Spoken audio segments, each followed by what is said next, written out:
The Christian population in Damascus fears that the outcome of the civil war may go against them, some being forced to flee areas hit by violence. And it's unclear what the future holds for them in Syria. Our Foreign Affairs editor Tim Marshall has this report from Damascus. At a Greek Catholic church in the Old City, rising smoke symbolises prayers ascending to heaven. Across town, it's very different.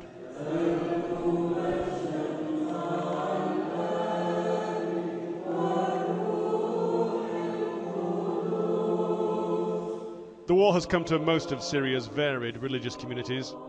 Christians make up about 10% of the population. Under a secular regime, they've had freedom of religious expression, a marked contrast to many other Arab countries.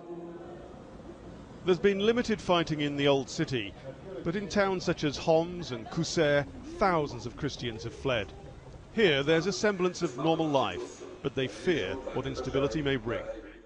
In Iraq, since the fall of Saddam Hussein, more than 600,000 Iraqi Christians have fled the country.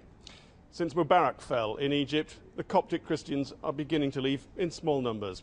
And in Gaza, there's persecution of Christians. They know all about that here, but they don't want to discuss it openly, not in the barber shop and not in the church.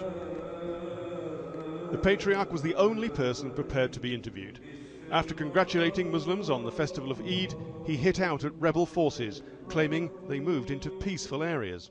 They came after they were out from a place. They came in peaceful places. Do you mean the jihadists from other countries? No, first even the local, they came from Bab Amr, let us say, for example, to the peaceful quarters of Christians and other civilians. They were in peaceful. Where you came to these places?